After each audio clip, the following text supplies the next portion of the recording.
Hi ಗೆಳೆಯರೇ, ನಾನು ನಿಮ್ಮನ್ನು ಭೇಟಿಯಾಗುತ್ತಿರುವುದಕ್ಕೆ ನನಗೆ ಸಿಕ್ಕ ಸದವಕಾಶ. ನಾನು ನಿಮ್ಮ ರವಿ. ಈ ದಿನ ನಿಫ್ಟಿ 159 ಪಾಯಿಂಟ್ ಅಪ್ ಆಗಿ 23,350ಕ್ಕೆ ಕ್ಲೋಸ್ ಆಗಿದೆ. ಸೆನ್ಸೆಕ್ಸ್ 557 ಪಾಯಿಂಟ್ ಅಪ್ ಆಗಿ 76,905ಕ್ಕೆ ಕ್ಲೋಸ್ ಆಗಿದೆ.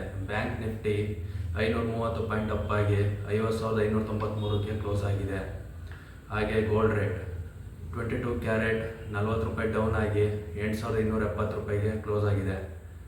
24 ಕ್ಯಾರೆಟ್ 44 ರೂಪಾಯಿ ಡೌನ್ ಆಗಿ 9,022ಕ್ಕೆ ಕ್ಲೋಸ್ ಆಗಿದೆ. ಇವತ್ತು ಗೋಲ್ಡಲ್ಲಿ ಇನ್ವೆಸ್ಟ್ ಮಾಡಿದ್ದೀರಾ ಅಂತ ಅಂದ್ಕೊಂಡಿದ್ದೇನೆ. ನಾನು ಕೂಡ ಇವತ್ತು ಗೋಲ್ಡ್ನಲ್ಲಿ ಇನ್ವೆಸ್ಟ್ ಮಾಡಿದ್ದೇನೆ. ಹಾಗೆ ಗೋಲ್ಡ್ ಲಾಸ್ಟ್ ಮಾರ್ಚಿಂದ ಈ ಮಾರ್ಚ್ ತನಕ 32% ರಿಟರ್ನ್ ಕೊಟ್ಟಿದೆ. ಆದರೆ ಸೆನ್ಸೆಕ್ಸ್ ಬರೀ 1.5% 2% ಮಾತ್ರ ರಿಟರ್ನ್ ಕೊಟ್ಟಿದೆ. ಗೋಲ್ಡ್ ಬರೀ ಈ ವರ್ಷ ಅಂದರೆ ಫಸ್ಟ್ ಕ್ವಾರ್ಟರ್ ಅಂದರೆ ಜನವರಿ ಟು ಮಾರ್ಚ್ ತಿಂಗಳಲ್ಲೇ 15% ಮೇಲಕ್ಕೆ ಹೋಗಿದೆ. ಹಾಗೂ ಸೆನ್ಸೆಕ್ಸ್ ಈ ವಾರ ಒಂದರಲ್ಲೇ 4% ಮೇಲಕ್ಕೆ ಹೋಗಿದೆ. ಭಾರತದ ರೂಪಾಯಿ ಮೌಲ್ಯ 39 ಪೈಸೆ ಹೆಚ್ಚಾಗಿದ್ದು 85 ರೂಪಾಯಿ 95 ಟ್ರೇಡ್ ಆಗುತ್ತಿದೆ. ಏಕೆಂದರೆ US ಫೆಡರಲ್ ರಿಸರ್ವ್ನ ಚೇರ್ಮನ್ ಜೆರಮ್ ಪವೆಲ್ ಅವರು ಈ ವರ್ಷ 2 ರೇಟ್ ಕಟ್ ಬರಬಹುದು ಅಂತ ಹೇಳಿದ್ದಾರೆ.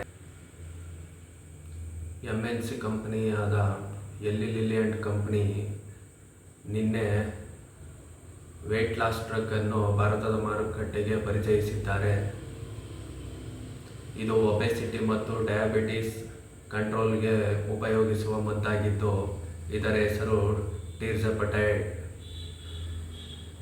Sold under the brand name Mounjaro. ನಮ್ಮ ಭಾರತದಲ್ಲಿ 10 ಕೋಟಿಗೂ ಅಧಿಕ ಮಂದಿ ಒಬೆಸಿಟಿ ಮತ್ತು ಡಯಾಬಿಟಿಸಿಂದ ಬಳಲುತ್ತಿದ್ದಾರೆ. ಇಡೀ ವಿಶ್ವದಲ್ಲಿ ಭಾರತವು 3ನೇ ಸ್ಥಾನದಲ್ಲಿದ್ದು ಒಬೆಸಿಟಿ ಮತ್ತು ಡಯಾಬಿಟಿಸ್ ವ್ಯಕ್ತಿಗಳನ್ನು ಹೊಂದಿರುವ ದೇಶವಾಗಿದೆ. ಹಾಗೆಯೇ ನಮ್ಮ ಭಾರತದ ಕಂಪ್ನಿಗಳಾದ ಸನ್ ಫಾರ್ಮಾ ಇಂಡಸ್ಟ್ರೀಸ್ ಇದು ಕೂಡ ಒಬೆಸಿಟಿ ಮೇಲೆ ಒಂದು ಡ್ರಗ್ಗನ್ನು ಕಂಡುಹಿಡಿಯಲು ರಿಸರ್ಚ್ ಮಾಡುತ್ತಿದ್ದಾರೆ. ಹಾಗೆಯೇ ಜನರಿಕ್ ಮೆಡಿಸಿನ್ಗೋಸ್ಕರ ಸಿಪ್ಲಾ ಮತ್ತು ಡಾಕ್ಟರ್ ರೆಡ್ಡಿ ಲ್ಯಾಬೊರೇಟರೀಸ್ ಲಿಮಿಟೆಡ್ ಅವರು ಕೂಡ ರಿಸರ್ಚ್ ಮಾಡುತ್ತಿದ್ದಾರೆ. ಈ ವರ್ಷ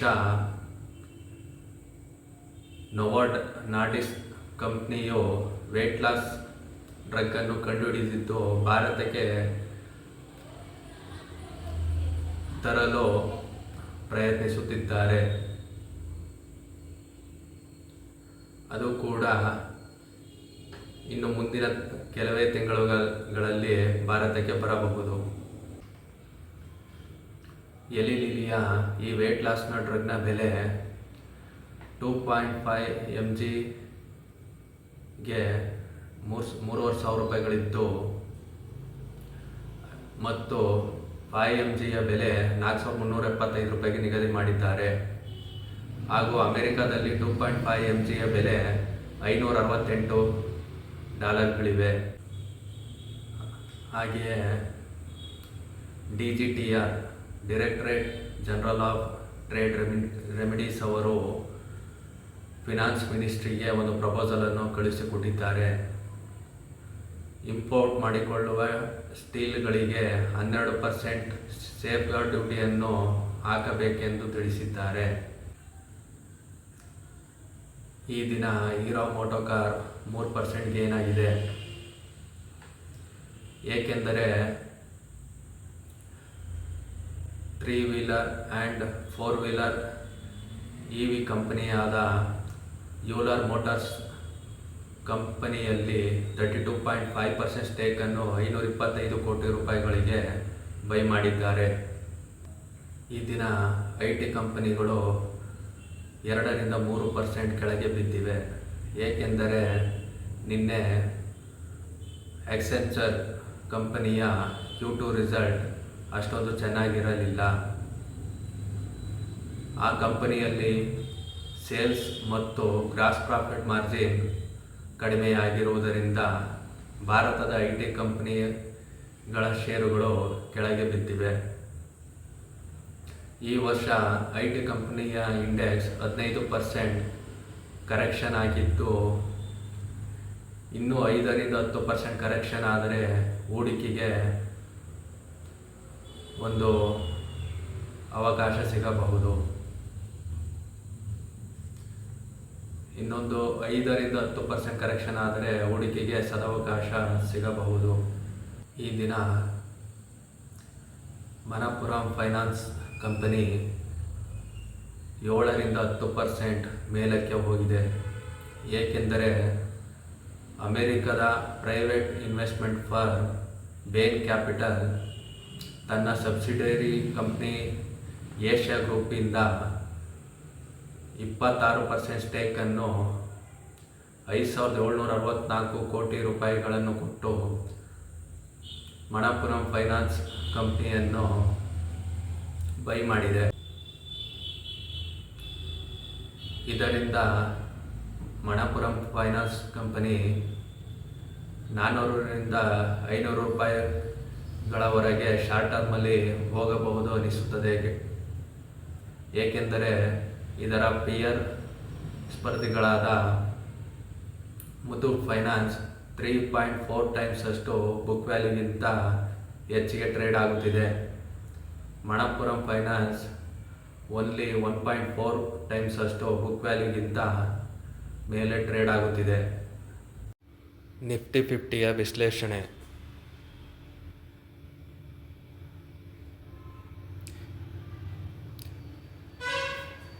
$23,350 ಕ್ಲೋಸ್ ಆಗಿದೆ.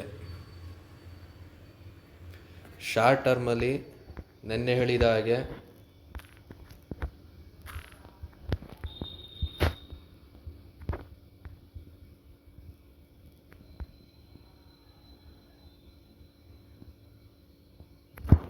$23,800 ನಿಯರೆಸ್ಟ್ ಸಪೋರ್ಟು, ಅದನ್ನು ಬೀಟ್ ಮಾಡಿದ್ದಾರೆ. $24,160 ಇದನ್ನು ಬೀಟ್ ಮಾಡಿದರೆ ಬುಲ್ಲಿಶ್ ಕ್ಯಾಂಡಲ್ ಆಗಿ, ಆಗ ಅದು ಆಲ್ ಟೈಮ್ ಹೈ ತನಕ ಹೋಗಬಹುದು ಗೆಳೆಯರೆ. ನೆಕ್ಸ್ಟ್ ಇವತ್ತು ಹೊಸದೊಂದು ಸ್ಟಾಕನ್ನು ವಿಶ್ಲೇಷಣೆ ಮಾಡೋಣ ಬನ್ನಿ ಗೆಳೆಯರೆ.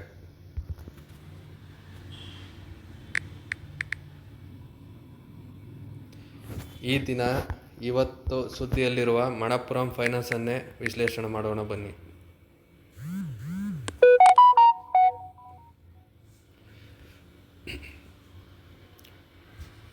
ಮಣಪ್ಪುರಂ ಫೈನಾನ್ಸ್ ಇವತ್ತಿನ ರೇಟು $234. ಇವತ್ತು ಒಂದೇ ದಿನ 7.7% ಅಷ್ಟು ಅಪ್ಪಾಗಿದೆ. ಆಲ್ಮೋಸ್ಟ್ ಇದು 10% ತನಕ ಹೋಗಿತ್ತು. ಈಗ ಮತ್ತೆ ಡೌನ್ ಆಗಿ 7.7%ಗೆ ಕ್ಲೋಸ್ ಆಗಿದೆ. ಇದೊಂದು NBFC ಬ್ಯಾಂಕ್ ಗೆಳೆಯರೆ.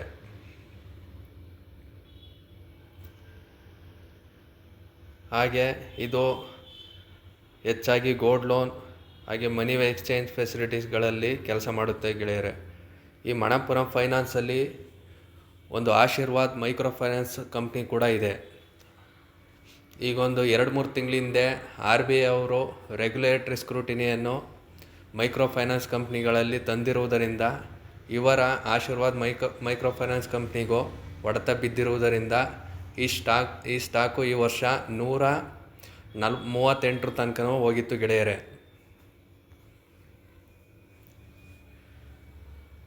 ಇದು ಗೋಲ್ಡ್ ಲೋನು 70% ಗೋಲ್ಡ್ ಲೋನಿಂದನೇ ಇವ್ರಿಗೆ ಬಿಸ್ನೆಸ್ ಆಗುತ್ತೆ ಗೆಳೆಯರೆ.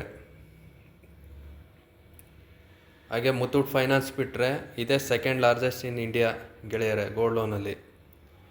ಮಾರ್ಕೆಟ್ ಕ್ಯಾಪು 19,828, ಕರೆಂಟ್ ಪ್ರೈಸ್ 234 ಇದೆ. ಹಾಗೆ ಸ್ಟಾಕ್ PE ನೋಡಿ ಬರೀ 10.1 ಇದೆ. ಬುಕ್ ವ್ಯಾಲ್ಯೂ ನೋಡಿ 148 ಇದೆ. ಅಂದರೆ ಬುಕ್ ವ್ಯಾಲ್ಯೂಗಿಂತ 1.5 ಪಟ್ಟು ದೊಡ್ಡದಾಗಿದೆ ಗೆಳೆಯರೆ. ಆದರೆ ಮುತ್ತೂಟ್ ಫೈನಾನ್ಸು ಇದಕ್ಕಿಂತ 3.5 ಪಟ್ಟು ದೊಡ್ಡದಾಗಿದೆ ಗೆಳೆಯರೆ. ಈಗ ಬೇನ್ ಕ್ಯಾಪಿಟಲ್ ಅವರು ಇದರಲ್ಲಿ ಇನ್ವೆಸ್ಟ್ ಮಾಡಿರೋದ್ರಿಂದ ಇದೇನಾದರೂ ಮುತ್ತೂಟ್ ಫೈನಾನ್ಸ್ ಥರ ಏನಾದರೂ ಮುಂದಕ್ಕೆ ರೀಚ್ ಆದರೆ 500ರಿಂದ 600 ತನಕನೂ ಒಂದು 3 to 4 ಇಯರ್ಸಲ್ಲಿ ಹೋಗಬಹುದು ಗೆಳೆಯರೆ. ಆದರೆ ಪೇಷನ್ಸಿಂದ ಕಾಯಬೇಕಾಗುತ್ತದೆ. ಹಾಗೆ 52 ವೀಕ್ ಹೈ 248 ಇವತ್ತು ಮಾಡಿರೋದು. ಹಾಗೆ 52 ವೀಕ್ ಲೋ 138 ಗೆಳೆಯರೆ. ಹಾಗೆ ಡಿವಿಡೆಂಡ್ 1.5% ಇದೆ ಗೆಳೆಯರೆ.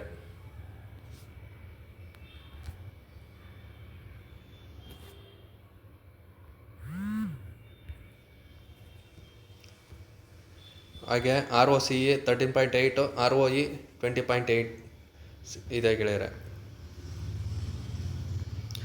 ಹಾಗೆ 1 ಇಯರಿಂದ ಸ್ಟಾಕು ಆಲ್ಮೋಸ್ಟ್ ಸ್ಟ್ಯಾಗ್ನೇಟ್ ಆಗಿದೆ, ಒಂದು 20% ಮಾತ್ರ ಇನ್ಕ್ರೀಸ್ ಆಗಿದೆ. ಹಾಗೆ 10 ಇಯರ್ಸಲ್ಲಿ 34 ಇದ್ದಿದ್ದು ಆಲ್ಮೋಸ್ಟ್ 8 ಟೈಮ್ಸ್ ಗೇನ್ ಆಗಿದೆ ಗೆಳೆಯರೆ. ಅದೇ ಲಾಂಗ್ ಟರ್ಮಲ್ಲಿ ನೀವು ಇನ್ವೆಸ್ಟ್ ಮಾಡ್ತೀನಿ ಅಂತ ಅಂದರೆ ಈ ಸ್ಟಾಕು ಬೆಸ್ಟ್ ಸ್ಟಾಕ್ ಆಗಬಹುದು ಗೆಳೆಯರೆ. ಹಾಗೆ ಪಿ ರೇಷಿಯೋ ಅಷ್ಟೇ ಆಲ್ಮೋಸ್ಟ್ ಮೀಡಿಯನ್ ಇದರಲ್ಲೇ ರೇಂಜಲ್ಲೂ ಓಡಾಡ್ತಿದೆ ಗೆಳೆಯರೆ. ಇದು ಅಕ್ಯುಮುಲೇಟ್ ಮಾಡ್ಕೊಳ್ಳೋಕ್ಕೆ ಒಳ್ಳೆಯ ಸಂದರ್ಭ ಗೆಳೆಯರೆ.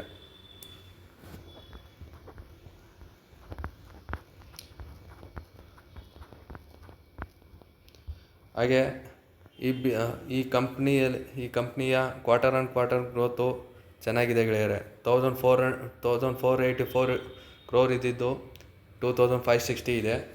ಹಾಗೆ ನೆಟ್ ಪ್ರಾಫಿಟ್ 261 ಇದ್ದಿದ್ದು 278 ಇದೆ.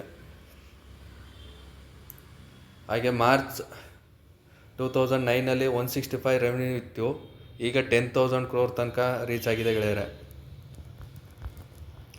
ನೆಟ್ ಪ್ರಾಫಿಟು 30 ಕ್ರೋರ್ ಇದ್ದಿದ್ದು 1971 ಕ್ರೋರ್ ಆಗಿದೆ ಗೆಳೆಯರೆ. ಹಾಗೆ ಕಾಂಪೌಂಡೆಡ್ ಪ್ರಾಫಿಟ್ ಗ್ರೋತು 26% ಆ್ಯನ್ಯುವಲ್ ಆಗಿ ಗ್ರೋತ್ ಆಗಿದೆ. ಸ್ಟಾಕ್ ಪ್ರೈಸು CAGR 22% ಅಷ್ಟು ಗ್ರೋತ್ ಆಗಿದೆ. ಅಂದರೆ ಇನ್ನೂ ಪೊಟೆನ್ಷಿಯಲ್ ಇದೆ ಗ್ರೋತ್ ಆಗೋಕ್ಕೆ. ರಿಟರ್ನ್ ಆನ್ ಈಕ್ವಿಟಿ 20% ಇದೆ ಗೆಳೆಯರೆ.